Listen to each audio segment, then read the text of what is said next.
Bismillahirrahmanirrahim. Të nderuar vëllezër dhe motra.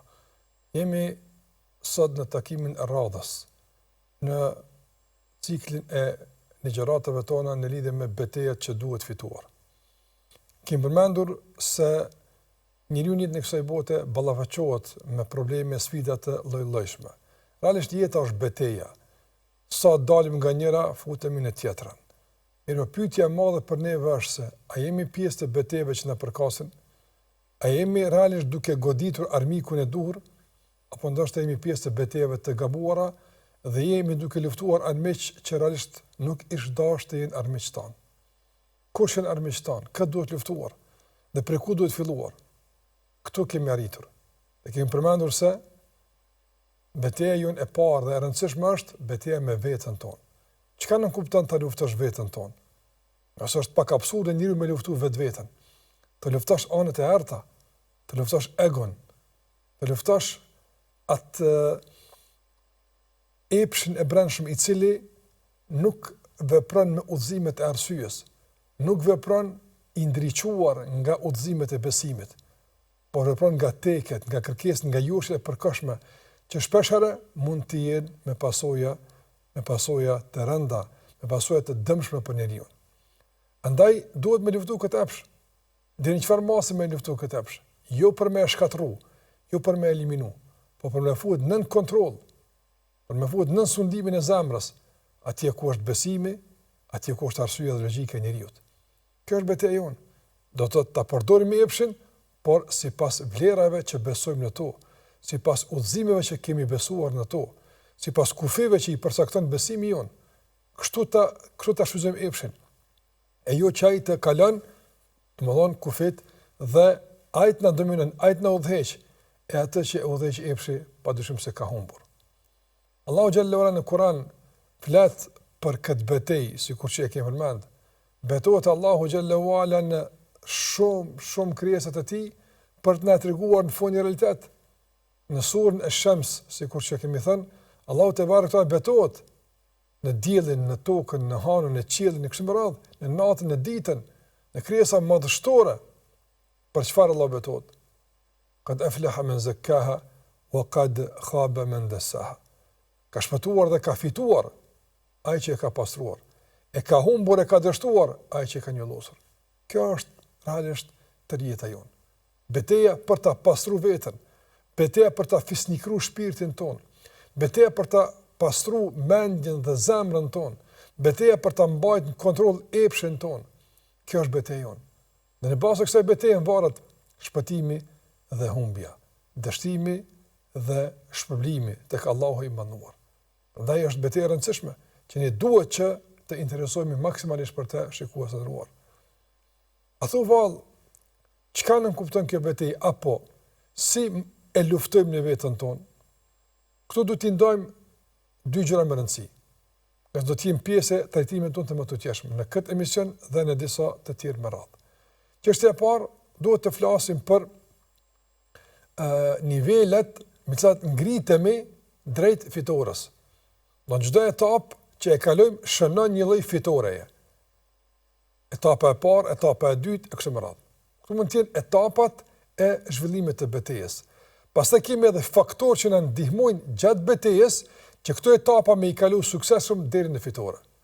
Këto janë dy gjëra më rëndësi. Etapat e me udhëheqjes së betejës dhe faktorët që na ndihmojnë në fitore në këtë betejë. Sa përket etapave të nderuar shikues, dietar kanë përmendur 4 etapa kryesore, të cilat i ka përmend Allahu në Kur'an. Realisht këto etapa i ka përmend edhe kaptina El Asr. Nga se në këtë kaptin Allahu betohet në kohën që është jeta e njeriu realisht dhe pastaj Allahu na thot se njerëzit janë në humbje. E ne po dojmë fitore. Prandaj nuk dëshirojmë të jemi të humbur, nuk dëshirojmë të jemi të dështuar. Atëherë kur fitoria? Në surën El Asr. Allahu thot wal asri innal insana lafi khusr. Betohem në kohën se njeriu është në humbje. Do të në esencë njeriu është në humbje, të dëvshëues. Në esencë ai nuk kujdeset si duhet për betejat që duhet fituar në to e të cilat i garantojnë shpëtim, i garantojnë fitore. Prandaj është në humbje dhe kjo është e rrezikshme. Shikoj Allah që ka tha innal insana lafi khusr. Njeriu realisht është i rrethuar nga faktorë të shumë të cilët e shpihen drejt humbjes. Nëse ai nuk u jep goditje faktorëve të tillë, nëse ai nuk lufton me këto tendenca që realisht e shtyjnë drejt humbjes, ai do të bie në humbje. Pra është situata me të gjithë kështu, Allahu tha illa alladhina, përveç atyre, kush janë ata? Illa alladhina amanu. Pas atyre që kanë besuar, u amilu salihati dhe kanë bërë punë të mira. Besimi është i rëndësishëm të ndëruar shikues. Ne duhet luftuar me egon, me nefsin ton, që t'ia dalim në mbjelljen dhe rrënjosin e besimit në zemrat tona. Sa njerëz refuzojnë çështën e besimit, jo për shkak të argumenteve, por për shkak të epshit, për shkak të kalkulimeve fsharake, personale, interesave të tyre të caktuar, të kufizuar materiale, e refuzojnë besimin. Nuk ja dalin këtë betejë. Betejë e rrënjosjes së besimit në zemrat tona. Është betejë me vetveten. Qase kur do njëri me besu, nuk ka kush e pengon. Nuk ka kush e pengon. Sa kanë ndodhur të historisë përpjekje për shembull që njerëzit me i ndan nga feja dhënshëm, nuk kanë pas mundësi. Ose nëse njëri për shembull në aspektin e jashtëm shtirret se nuk ka besuar, mbetet e rëndësishme brendia e tij. Prandaj ai që vendos a do besosh apo jo është vetja jote. Ti ke me vendos. E udhëzimi është ndër të Allahut. Po përflas në kuptim të betejës së brendshme e vetveten. Prandaj sa ka argumente në Kur'an që Allah i ka sjell për besimin, për faktin se Allah është i vetmi që meriton të adhurohet, por megjithatë njerëzit kanë refuzuar. Pse kanë refuzuar? Pse refuzuan Kurajsht e Mekës me besu pejgamberit alayhi salatu wasallam? Për shkak se kalkulonin me interesa personale. Nuk ja dolën në këtë betejë me vetveten që të ngadhnjen besimi e të mposhtet egoizmi dhe interesi material. Dhe kjo dështim, për këtë dështim Allahu flet. Prandaj etapa e parë e triumfit e arritjes e ngritjes është të ngadhnesh me besimin. A të ngadhnesh me besimin mbi vetveten, mbi egon, mbi interesin tënd. Ai njeri që nuk arrit me besu, realisht në asnjë betejë nuk ka mundësi me fitu. Për shkak se ka dështuar në betejën esenciale, që ka të bëjë me betejën e kthimit në origjinë, e kthimit tek Allahu te bareka o taala. Çka nuk kupton të besosh këtu? Nëse do thotë të besosh e të bësh vepra të mira. Besimi realisht është besimi në esencë është të besuarit dhe të vepruarit. Këto Allah i ka ndarë për të treguar rëndësinë e secit komponent që pastaj të dy komponent e përbëjnë besimin. Besimi këtu është dije. Prandaj të nderuar vëllezër dhe motra, duhet që të mësojmë. Ai që don me imposht egon, epshin, ai që don me u udhëhiq nga besimi, nga arsyeja, nga logjika, nga mendja e tij, duhet pajis me dije. Prandaj edhe urdhni i parë Kur'an ka qenë Iqra, lexo. Për shkak se duhet me mësu çka është besimi. Duhet të udhëhiqesh nga dija, nga argumentet, jo nga besytnit, jo nga epshet, jo nga kënaqësitë e përkohshme. Nëse njëri fatkeqësisht e përbuz dhe nënçmon veten e tij, atëherë kur i jep frenet e mendjes së tij, e zemrës së tij, i jep epsht të vet. Sot fatkeqësisht kemi një qasje të tmerrshme e psharake dhe i gjërave. Gjithçka shikohet nga prizma e epshit, e interesit. Madje jorën herë njerëz e dijes e nënçmojnë veten e tyre për një copë caktuar kënaqësie të kësaj bote. Allahu don që ne të jemi të ngritur. Allahu don që ne të jemi triumfues mbi këtë materializëm, mbi këtë egoizëm, mbi këtë qasje psharake. Duke fituar në këtë betejë me besimin tonë dhe punët e mira. Dhe besimi këtu nuk kupton dijen. Allahu te bareka o taala edhe kur foli për dëshminë më të madhe, domethënë në jetën tonë që është la ilaha illa Allah, çka tha Allahu te bareka? Fa'lam annahu la ilaha illa Allah. Dije se nuk ka zot posa Allahut, nuk ka zot që meriton të adhurohet posa Allahut, ama dije dush me ditë.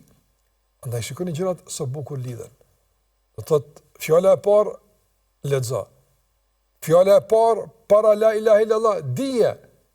Nga se në Islam nuk mund të bësh musliman thjesht vetëm me thënie, pa I kuptuar ato që I thua. Nëse njëri thot për shembull la ilaha illallah, po nuk din çka thot.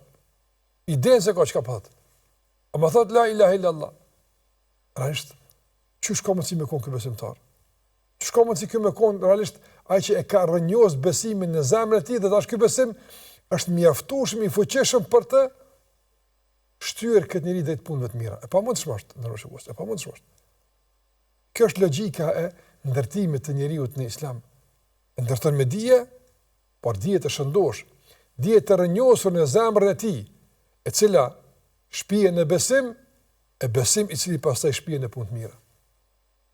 Njeriu sa më shumë të ndëruar shikues, pa isë me dije, pa tjetër këtë dije ka me e qutë të Allahu te barekuhu teala. Ka me shpërfaq bukurit e krijimtarisë Allahu te barekuhu teala. Përveç në raste kur njeriu është I dominuar nga epshi, nga interesi personal, nga materializmi. Dhe në këtë situatë nuk ka mundësi të njohësit besimi, nuk ka mundësi të dominon besimi, për shkak se ka dominuar ana e errët e tij, epshi I tij. E ne dëshojmë që këtë dije na liron nga prangat e epshit, nga prangat e kalkulimeve materialiste, na kthen në binart e besimit të duhur, që përmes këtij besimi pastaj ecim në këtë binar drejt punëve të mira, drejt ngritjeve, drejt formimit të duhur dhe edukimit që e ka kërkuar Allahu prej neve përmes shpalljes dhe Muhammedit alayhi salatu wasalam. Andaj e para është dija, të dim kush është Zoti jon, pas pari. Të dim kush është Allahu te barekuhu teala. Sa më tepër njohim Allahun, më të fuqishëm, më stabil bëhemi. Ta njohim fenë e Allahut. Çka Allahu kërkon nga ne, nga çështja e besimit, nga çështja e adhurimit, nga çështja e edukatës, moralit, mirësjelljes, çka Allahu kërkon nga ne. Ta njohim Muhammedin sallallahu alaihi wasallam, kush është ky që Allah e ka dërguar. Këtë njohim. Qase kjo është shumë e rëndësishme të ndëruar shikues. Për faktin se nëse nuk e njohim Muhammedin sallallahu alaihi wasallam, nuk mund ta kemi shembull, nuk mund ta kemi model në jetën tonë. E ne na duhet çajtet modeli jon, sikur Allahu tha, laqad kana lakum fi rasulillahi uswatun hasana. Në të dërguar në juaj, ju keni shembullin më të mirë. Andaj, ne duhet që ta njohim Allahun, ta njohim fenë e Allahut, ta njohim Muhammedin alayhi salatu wasalam që ai është realisht shembulli jon më I mirë. Ai është mësuesi jon, ai na mëson kush është Zoti, ai na mëson si duhet Allahun me adhuru e kështu me radhë. Ai dia është më rëndësi. Ta njohim veten tonë përmes Kuranit, kush jemi ne, qëllimin e krijimit, kuptimin e kësaj jete, të njohim edhe realitetin e kësaj bote, të njohim të ardhmen tonë, ku po shkojmë ne, çka ndodh pas vdekjes. Gjitha këto e shumë tjera janë njëri të rëndësishme të cilat na fuqizojnë dhe na bëjnë pastaj të suksesshëm në të gjitha betejat tonë, në të gjitha betejat tona kundër epshit dhe egos tonë. Nëse këto mungojnë, atëherë fuqia goditëse do të jetë padyshim e kontestuar dhe triumfi do të jetë gjithsesi edhe ai I kontestuar, madje ndoshta edhe I pamundshëm. Madje ndoshta edhe I pamundshëm. Dituria është e rëndësishme. Çështja e dytë e ndëruar shikues, që e përmend sura Al-Asr është wa amilus salihati. Bëjmë vepra të mira. Po, na Allahun e njohim fenë e Zotit, e njohim pejgamberin e Sam, e njohim kuptimin e jetës, e njohim rolin tonë në këtë jetë, ç'është roli jon, kontribuojmë, punojmë për dëshmuar se kemi kuptuar si duhet gjërat. Çfarë kuptimi ka me njoft Allahun edhe pastaj me bashkëtarimin tokë? Çfarë kuptimi ka me njoft pejgamberin alayhi salatu wasalam, por të kemi pastaj njerëzit e devijuar, të shthurur, të shfrenuar, të kemi shembull. Çfarë kuptimi ka? Andaj besimtari lidh mes dijes dhe veprës. Dhe këtu ndërtohet e ura e fuqishme, domethënë që e përbën imanin, besimin Allahut te barekuhu teala. Wa amilus salihati. Bëjnë punë të mira. Do të thotë për të fituar në betejën me vetveten, nuk duhet lejuar që çdo punë me bë. Se njerëz punojnë, angazhohen, bëjnë diçka. Por a është punë e mirë ajo? A është ajo e motivuar nga njohuria jon për Allahun te barekuhu teala? A është e motivuar nga njohuria jon për Zotin, për pejgamberin alayhi salatu wasallam? Kjo është pyetje e madhe. Prandaj Allahu nuk tha edhe veprojnë, po Allahu tha bëjnë punë mira, veprojnë atë që duhet. Çka nuk kupton ta bësh atë që duhet? Në kupton të jetë e sinqert për hir të Allahut te barekuta. E bëj këtë punë pse është Allah i kënaqur. E bëj këtë për shkak se Allah ka kërkuar nga unë. Dhe nuk e bëj për lavdat, nuk e bëj për minjohje, nuk e bëj për interes saktuar, por e bëj për hir të Allahut, duke kërkuar shpërblimin e Allahut te barekuta. Dhe e bëj në frymën e asaj që e ka kërkuar Allahu xhallahu ala. Sikurse e ka kryer Muhamedi alayhi salatu wasalam. Kjo është punë e mirë. Punë e mirë është e sinqert dhe ajo që është në rrugën e Muhamedit sallallahu alaihi wasallam. Një vepër që është jashtë binarëve të rrugës së Muhamedit alayhi salatu wasalam, nuk është brenda udhëzimeve të tij, nuk është e legjitimuar nga mësimet e pejgamberit alayhi salatu wasalam, nuk mund të jetë punë e mirë. Andaj na duhet besimi, do të dija, dhe na duhet vepra e mirë që nuk kupton sinqeritetin dhe pasimin e drejtë të Muhamedit sallallahu alaihi wasallam. Pastaj çka tha Allahu te barekuta, wa tawasaw bil haqqi. Ky besimtar në këtë betejë për rënjosjen e besimit dhe për pastaj manifestimin e këtij besimi në jetën praktike me vepra të mira, nuk është individualist, nuk është i mbyllur në vetën e tij, por bashkëpunon edhe me të tjerët, të cilët realisht janë pjesëmarrës në këtë betejë bashkë me të. Wa tawasaw bil haqqi. Kemi nevojë për njëri tjetrin. Andaj këshillohen me njëri tjetrin në atë që është e vërtetë. Kjo duhet të ndodhë, këtë duhet ta bëjmë, kështu duhet të besojmë, këtë duhet të realizuar, këtë duhet të arritur. Këshillohen mes vete.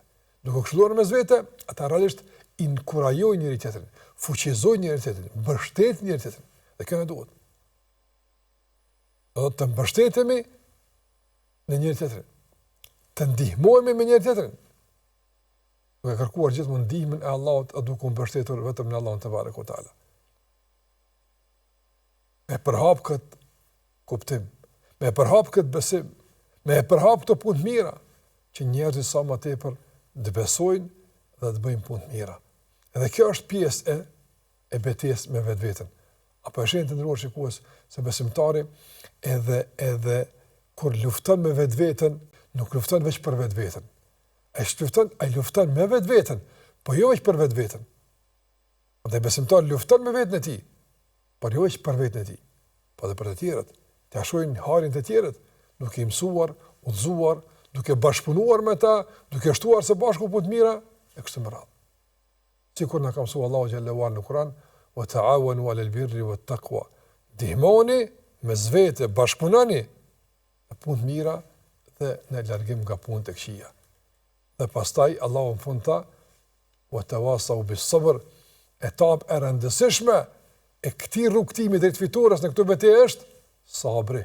Normal, se do të hasim në vështirësi, do të hasim në pengesa, të brendshme të jashtme, do të hasim në vështirësi, andaj na duhet durimi, të durojmë, të jemi të përmbajtur, të guximshëm, edhe të jemi të bindur se me lejen e Allahut te barekuta kelam ia dal, mirë po duhet sabër. Sabri këtu nuk kupton edhe kohën, edhe do të thotë pritjen. Nuk ndodhin gjërat më një herë. Dikush thotë u përpjek unë me larguni të keqja, me largu epshin, po nuk pata mundësi. I themi sabër, lufta, vazhdo betejën, mos u dorëzo. Vazhdo betejën me të keqen. Vazhdo betejën me dominimin e epshit. Me lejen e Allahut mënduar, nëse i njeh këto etapa, etapën e dijes, veprës së mirë, bashkëpunim me të tjerët dhe shpërndarje të mirës tek të tjerët, dhe bën sabër, me lejen e Allahut do të jesh nga fitimtarët, jo nga të humburit, sikur që tha Allahu në Kur'an, qad aflaha man zakkaha, ka shpëtuar ai që e ka pastruar. E kështu pastrohet shpirti, kështu pastrohet nefsi, kështu pastrohet vetja jon, zemra jon, me dije, me punë mira, me bashkëpunim dhe me sabër. Të nderuar shikues, këto janë etapat e betejës me vetveten. Kështu ngritemi nga dija në punë mira, nga puna e mirë, pasi e kemi plotësuar veten tonë, kalojmë në plotësimin e të tjerëve, edhe në tërë këtë rrugtim gjithmonë jemi të durueshëm dhe kemi sabër. Allah na i pastroj zemrat tona, Allah na mundsoj që epshi të jetë në vendin e duhur, e jo atje ku nuk duhet, dhe të jetë brenda kufeve, e jo i vërshuar për të na dëmtuar dhe shkatruar. Kaq për këtë pjesë, mirë takosh në takimin e radhës.